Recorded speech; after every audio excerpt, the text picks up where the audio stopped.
course, let me say blessed love. Love and majesty to each and every one.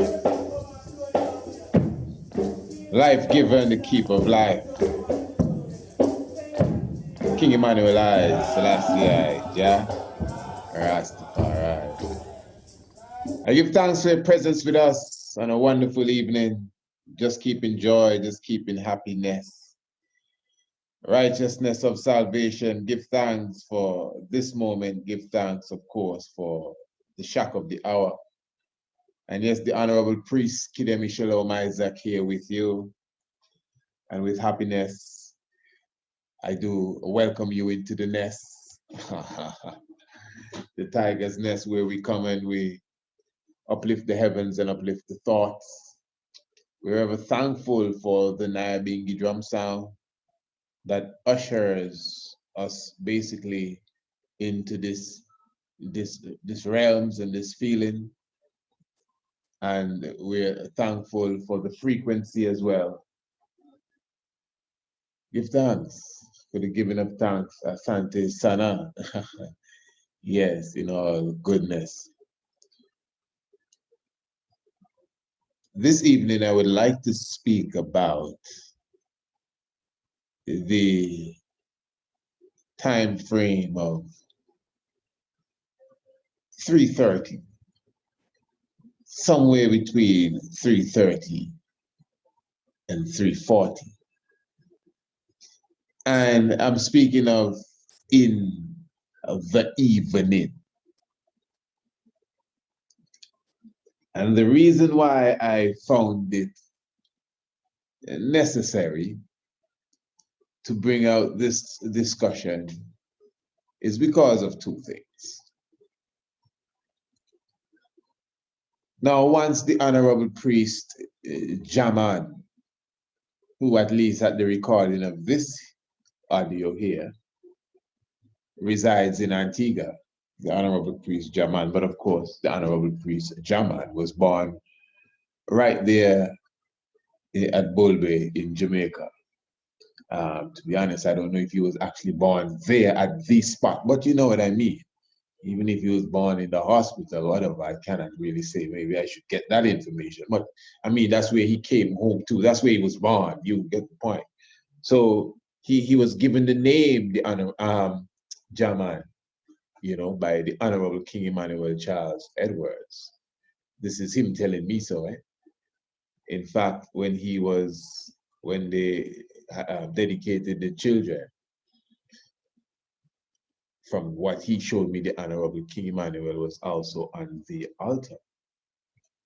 So just overstanding all the realms, I give thanks for a youth that, you know, grew up and would sit in King Emmanuel's lap and, according to him, pull his beard.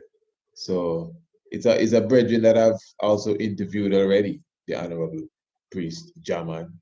I interviewed him, where was that now? I think that was on Sun FM. I know he gave us some terrible accounts, man. You know, you ever hear of that whirlwind that blow off whose roof now? I think it's Empress Lily's roof. I can't remember. I hope I don't say the wrong thing. And same priest princess who hung up that put back on the roof, according to Priest Jaman. And Priest Jaman, you know, speak of a time when they were singing some sort of slave song. As children, him, man, I think he said Pre-Shimran's sister and somebody else, and they're singing something go down, something, I don't know the song, but something about Brock Rockstone, Emmanuel Road and Brock Rockstone.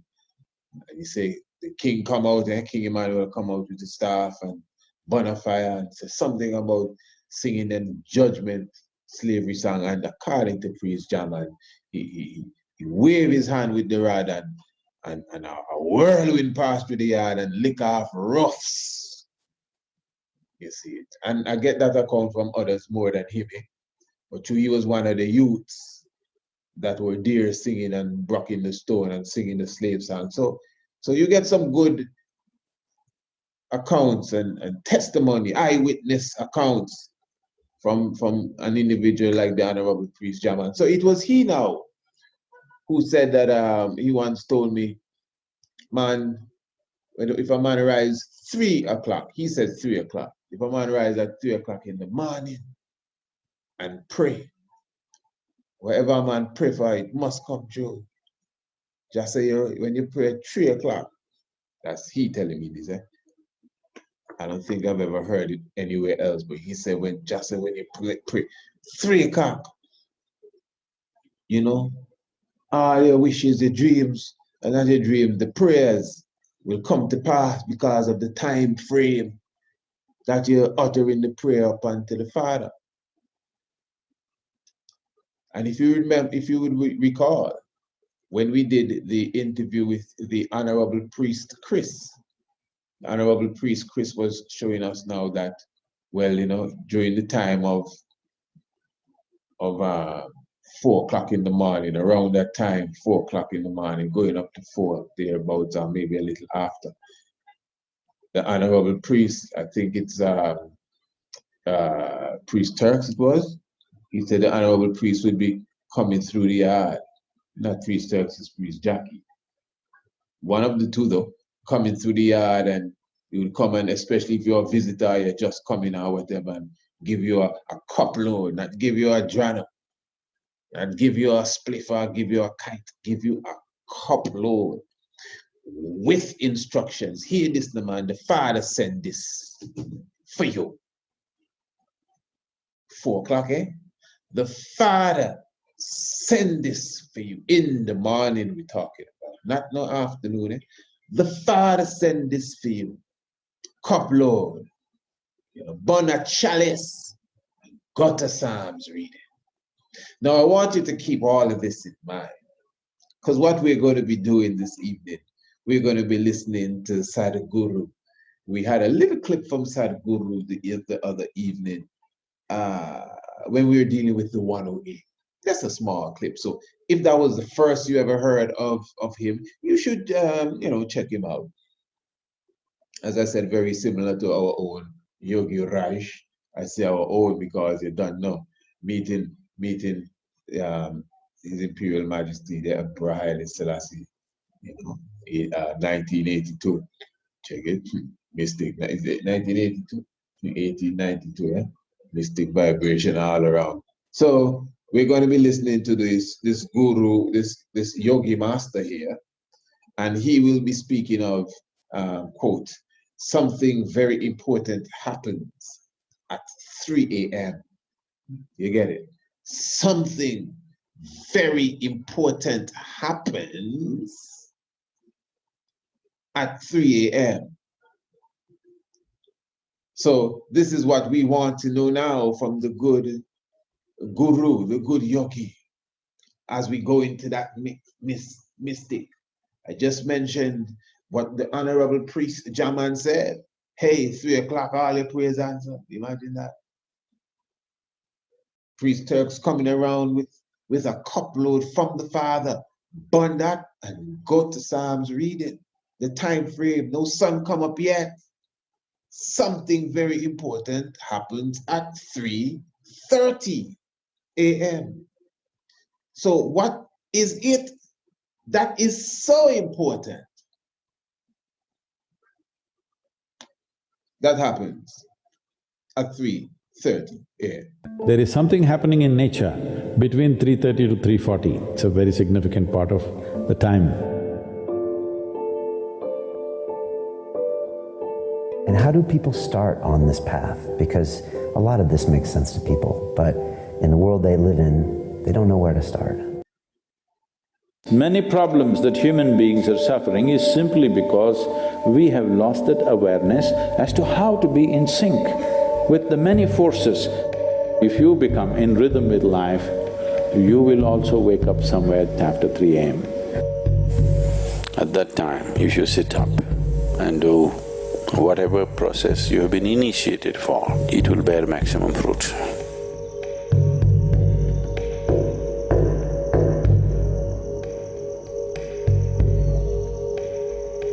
In the way the planet is spinning and what is happening, something very fundamental changes somewhere between 3:20 to 3:40.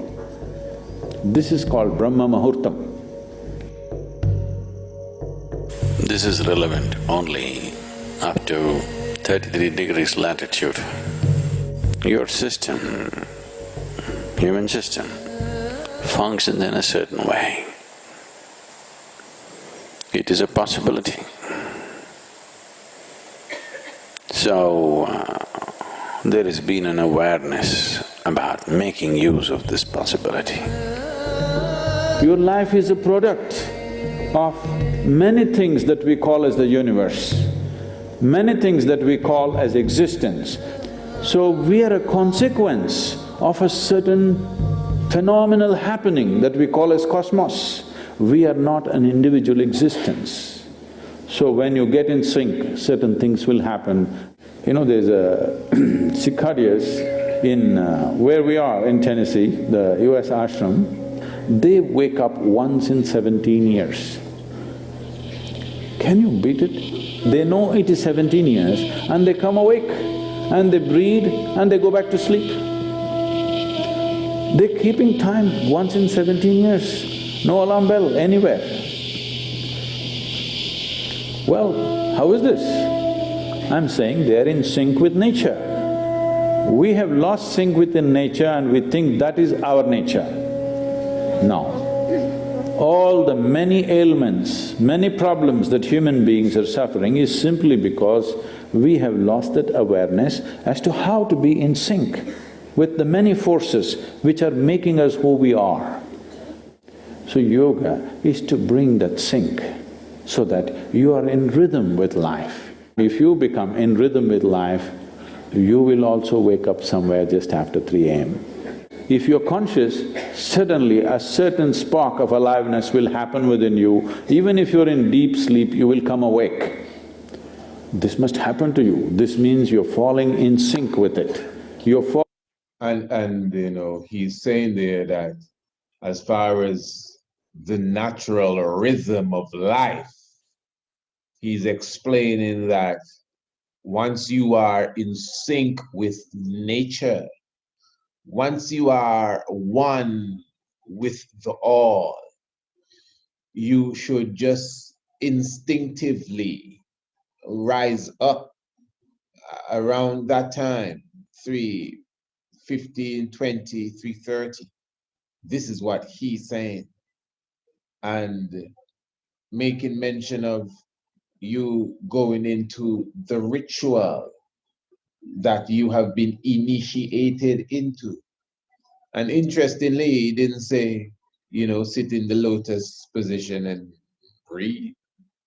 He didn't say get on your knees and bow down and make sure your face to the east. He just said whatever craft there that you've been initiated into, get into that position, get into that vibration and pay attention to it during this time. And he speaks also, he highlights that this is something that is taking place strongly within the tropics, the tropical area of the world. And that is quite interesting as well. And there is a reality to that, especially if you get sufficient rest. But at the same time, you know, it is said even if you go to rest at 1 o'clock, you will instinctively still at least turn at 3:30, where it is, you know, quite easy for you to get up, especially if you have been practicing this art of waking up at 3:30, just to get into your ritual, you know, that you have been initiated into, according to how a good brother expressed it to us. So let us continue to listen. This must happen to you. This means you're falling in sync with it. You're falling in sync with life. So what should I do? Should I meditate? Should I do a kriya? Doesn't matter what. You must do a process for which you have been initiated for.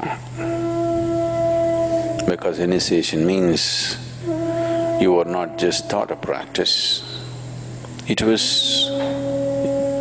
introduced into your system. It was implanted in your system. So whatever, if there is a life seed within you, if you're awake at Brahma Muhurtam and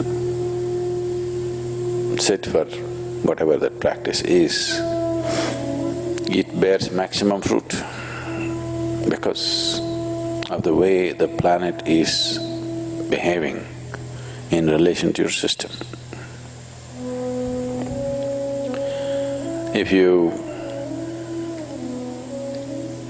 become aware in a certain way, a certain level of awareness is achieved within you, you will see, you will simply know when the time is.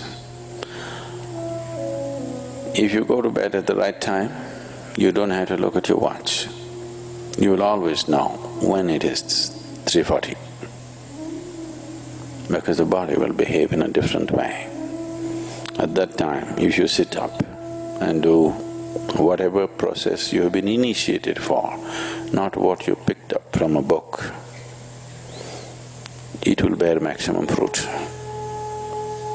The seed will get the necessary support at that time for it to sprout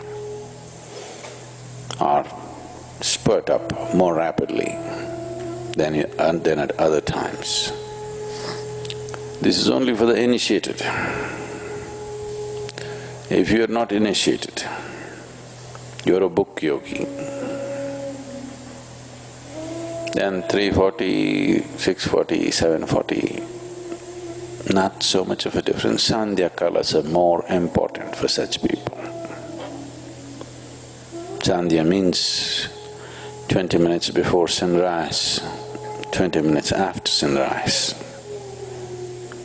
or 20 minutes before sunset and 20 minutes after sunset. The same goes for noon and midnight, but they're of a different nature. So these two twilights are better for the uninitiated. 3:40 is good for those who've been powerfully initiated.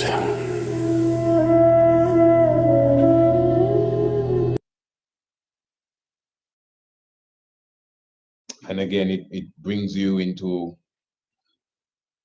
next realms of natural frequency.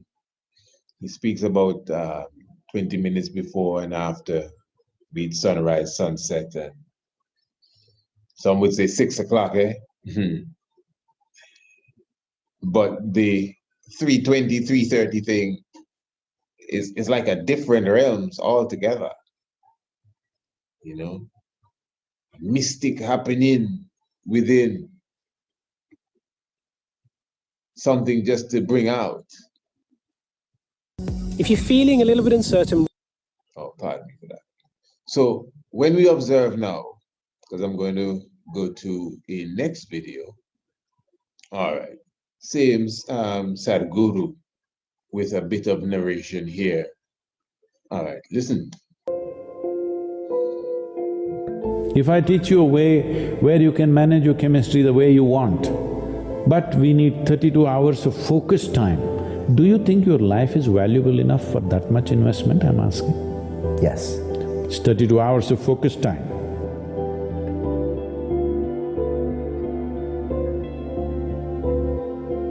Every human being wants his life enhanced. If you don't show them proper ways to enhance, they will find shortcuts. See, a man who goes to the bar and a man who goes to a church or a temple or whatever, they're seeking the same thing. They're trying to enhance their life, isn't it? If you do not show them a proper way, they will take whatever ways are available on the street, that's all. You want to go forward, but it sets you backward. Your intelligence has turned against you, that's all. If your intelligence was working for you, would you create blissfulness or misery? 80 to 85% of the population today is on alcohol or some kind of drug.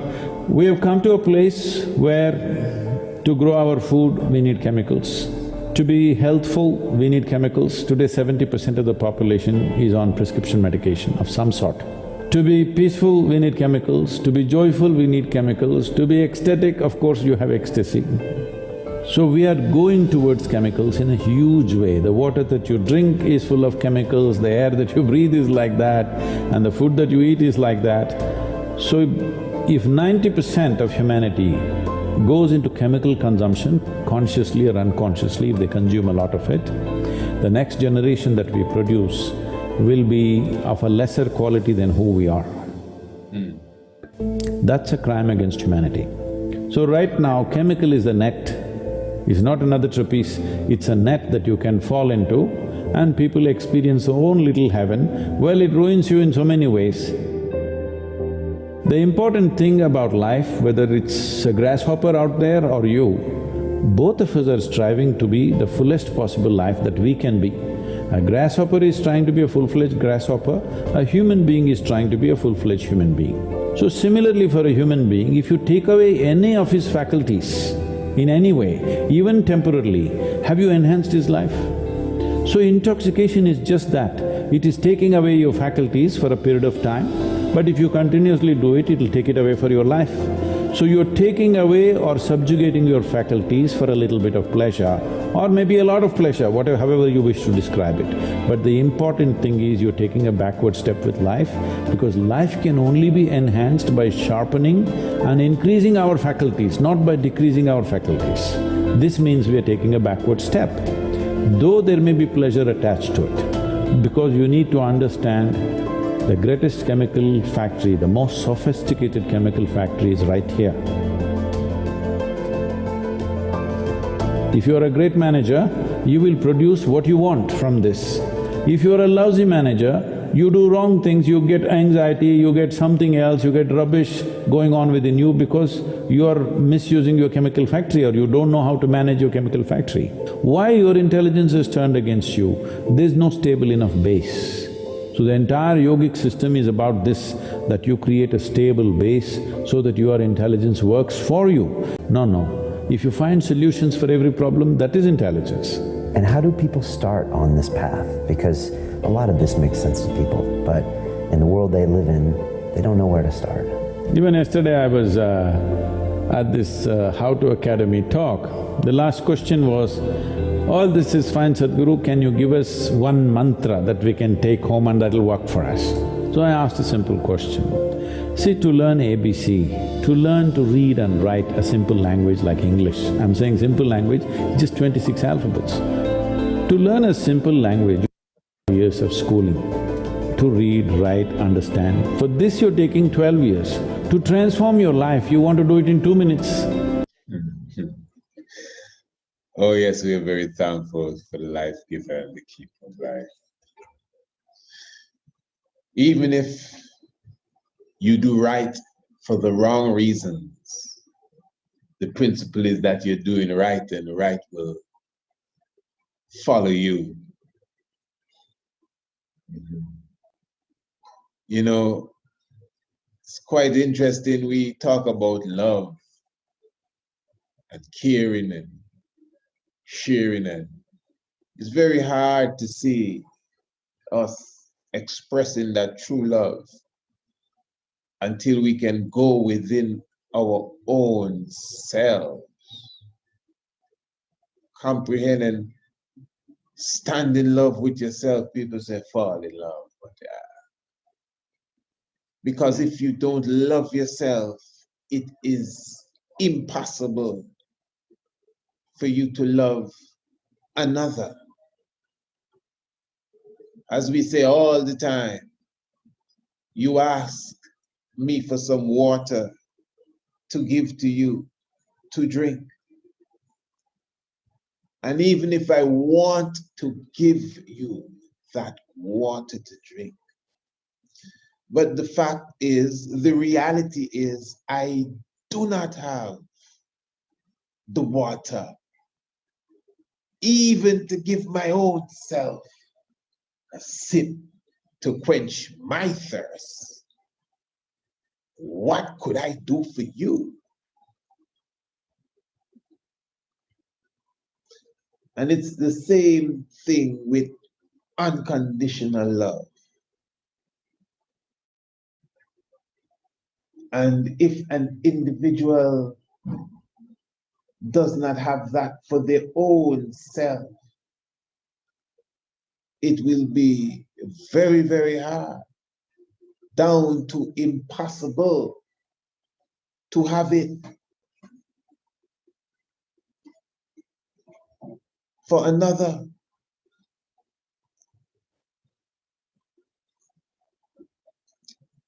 The yogi comes into that link again with what is referred to as the Brahma Muhurta Yoga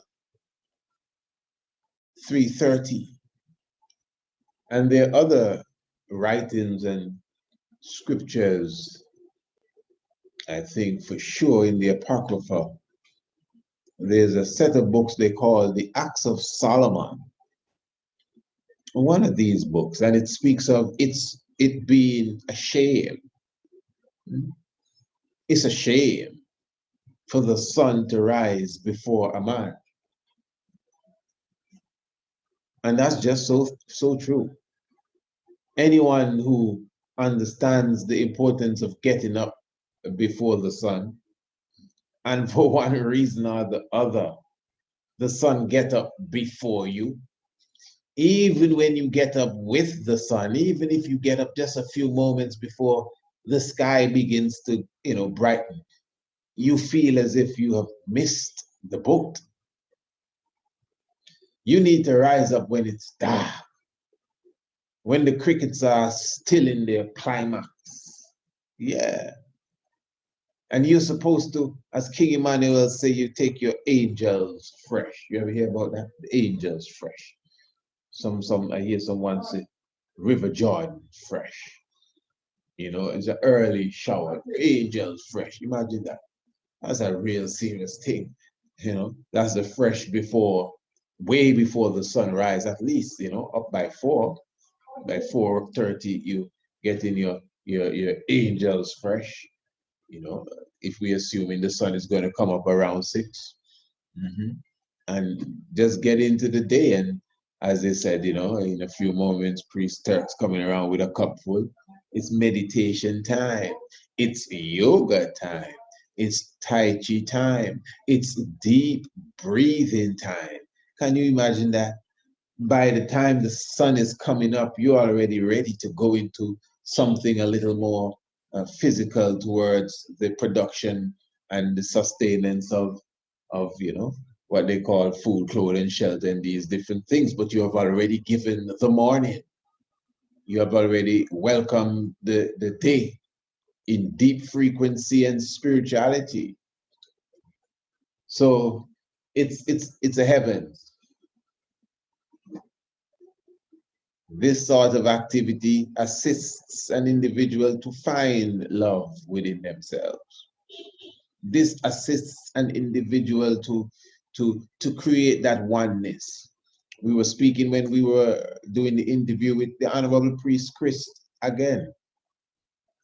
And we were talking about that personal relationship with the Most High. This might even throw you off, you see. You can't even do that unless you can have a personal relationship with yourself. Oh yeah, because if you're going to present yourself to the Most High, to start a relationship with the Most High, and you have not, balanced the relationship with yourself and yourself. Again, we come back to the water and the cup of water, and that is why the yoga thing, people think it's just a fad and you're just doing something in Japanese. And no, man. The agency, what about Kemetic yoga? Look at all the glyphs where you see us doing the stretches and I don't even know the name of those poses, but you see us doing the Kemetic yoga and the breathing and the balancing of the chakra and the kundalini, of course, and the elevation.